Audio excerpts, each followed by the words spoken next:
Big boss ఇలాంటి food టాస్క్లు ఎప్పుడు పెడతాడని అనుకుంటున్నా కరెక్ట్ టైంకే పెట్టినాడబ్బా. అంటే జనరల్ ఐటమ్స్ అయితే ఎవ్రీడే ఉంటాయిలే, కాకపోతే లగ్జరీ బడ్జెట్ ఐటమ్స్ మాత్రం అంత ఈజీగా రావు కదా, ఏదో ఒక ఫిట్టింగ్ పెడతాడు. కానీ ఈసారి ఏకంగా ఫుడ్ మొత్తానికే ఫిట్టింగ్ పెట్టేసినాడబ్బా. బాగుంది, టాస్క్ అయితే బాగా నచ్చింది నాకైతే. కాకపోతే నిఖిల్ మణిబాబుకి రాగి పౌడర్ ఇచ్చినాడు చూడు, అది కొంచెం బాధ అనిపించింది. ఇంకా టాస్క్ కాబట్టి తప్పదు, మళ్ళీ ఇలా అనుకోకండి వీళ్ళిద్దరికి కంప్లీట్ గా ఫుడ్ ఆపేయడం అనేది తప్పు కదా అని. బిగ్ బాస్ టీం వాళ్ళు ఏమంత పిచ్చోళ్ళు కాదు, వీళ్ళ హెల్తే ఫస్ట్ ప్రయారిటీ ఉంటుంది. సో ఇప్పుడు ఏంటంటే ఫుడ్ తినడానికి కూడా టాస్క్ లో గెలవాలి. అండ్ ఫస్ట్ బాల్ గేమ్ లో శేఖర్ భాష కరెక్ట్ గానే డీల్ చేసినట్టు అనిపించింది నాకైతే. ఇదంతా కాదులే కానీ నిఖిల్ అండ్ సోనియా వీళ్ళిద్దరు ఏందో అర్థం కావట్లేదబ్బా.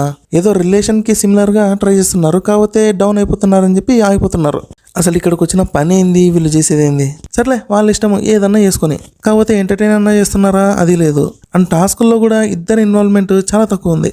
సో ఇప్పుడు కాకపోయినా తర్వాత అయినా బాగానే ఎఫెక్ట్ పడుతుంది వీళ్ళిద్దరికి. అసలు మొన్నటి వరకు మణికంటే ఎక్కువ చిరాకు తెప్పిస్తున్నాడు అనుకున్నా కానీ ఈయనకంటే ఎక్కువ సోనియానే ఎక్కువ చిరాకు తెప్పిస్తుంది. నువ్వు అంటే నిఖిల్ దగ్గర పోతుంది, ఏడుస్తుంది, మళ్ళీ నేను తప్పు చేస్తున్నానని బాధపడుతుంది. ఓవరాల్ గా నిఖిల్ అయితే గొర్రె అయిపోతున్నాడు. ఆమె ఫస్ట్ చిరాకు అంటే ఈ మనిషి సెకండ్ చిరాకు. టాస్కుల్లో ఇద్దరికి స్పోర్టివ్నెస్ లేదు. అండ్ ఇంకోటి ఏంటంటే నిఖిల్ చీఫ్ గా అన్ఫిట్ అనే చెప్తా. అసలు బిగినింగ్ లో ఎట్లుంటుండే అందరినీ డామినేట్ చేసేవాడు, ఇప్పుడు చూస్తే పంచరైన ట్యూబ్ లాగా పక్కన పడున్నాడు.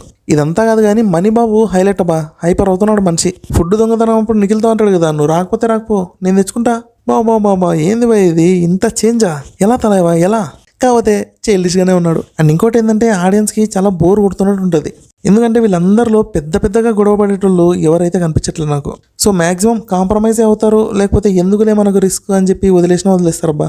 అదే టాస్క్ల గురించి చెప్తున్నా. దీనికి బెస్ట్ ఎగ్జాంపుల్ నిఖిలే. ఇక్కడ ఏంది, ఎవరి క్లాన్ వాళ్ళ ఫుడ్ని సంపాదించుకోవాలి. అండ్ ఇక్కడ వీళ్ళు 3 గ్రూపులుగా ఆడుతున్నారు కాబట్టి చీఫ్ అనే వాళ్ళు ఇనిషియేటివ్ తీసుకోవాలి. పక్క గ్రూప్ వాళ్ళకి కాదు, తన గ్రూపే ఫస్ట్ ప్రయారిటీ అవ్వాలి. కానీ ఇక్కడ నిఖిల్ ఏంది, మణికంట ఓడిపోవాలనుకున్నాడు. ఇది ఎక్కడ న్యాయం? అసలు తనని నమ్ముకొని ఒకరు ఉన్నప్పుడు ఆ పర్సనే ఫస్ట్ ప్రయారిటీ అవ్వాలి. ఇలా కాకుండా పక్క క్లాన్ వాళ్ళు ఎక్కువ ఉన్నారు, సో వాళ్ళు ఆకలితో ఉంటే బాగుండదని ఆలోచిస్తారా? ఫస్ట్ తమ క్లాన్ ని చూసుకొని ఆ తర్వాత మిగతా వాళ్ళ గురించి ఆలోచించాలి.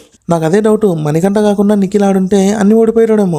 సర్లే కానీ ఇక్కడ ఈ మర్మరాలు టాస్క్ ఉంది కదబ్బా, ఇక్కడ యష్మి జడ్జిమెంట్ కూడా నాకేం పెద్దగా నచ్చలే. ఎందుకంటే ఇక్కడ మణిబాబు చెప్పింది కరెక్ట్ కాకపోయినా కూడా ఫెయిర్ అన్నట్టే ఉంది. కరెక్ట్ 250 గ్రామ్స్ ఎవడు తెస్తాడబ్బా, ఎవడు తేలేడు.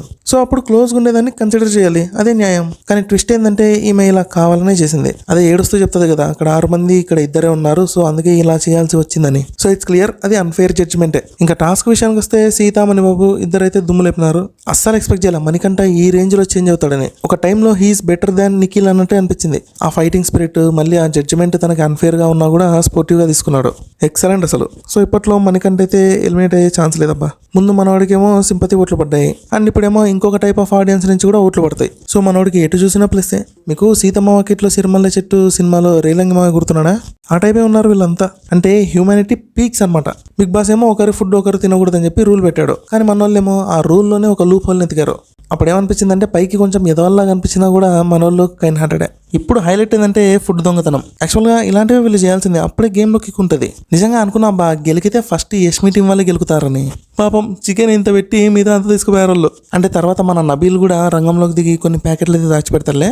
వీళ్ళ దాంట్లో ఏంటంటే ఈయనొక్కడే కొంచెం యాక్టివ్ ఉన్నట్టు కనిపిస్తాడు, కానీ యష్మి టీంలో మాత్రం అందరూ హైపర్ యాక్టివ్ అబ్బా. ఆ దొంగతనం చేసేటప్పుడు కోఆర్డినేషన్ చూసారా, ఎంత పక్కగా ప్లాన్ ఎగ్జిక్యూట్ చేశారో. అది అలా ఉండాలి ఒక యూనిటీ అంటే. ఏదన్నా చేయని కలిసి చేస్తామన్నట్టున్నారు. సో వీళ్ళలాగే ఉండాలబ్బా మిగతా 2 క్లాన్స్ కూడా, అప్పుడే ఇంకా కొంచెం ఇంట్రెస్టింగ్ గా ఉంటుంది. చూద్దాం మరి ఏమవుతుందో. ఇది మన రివ్యూ అయితే.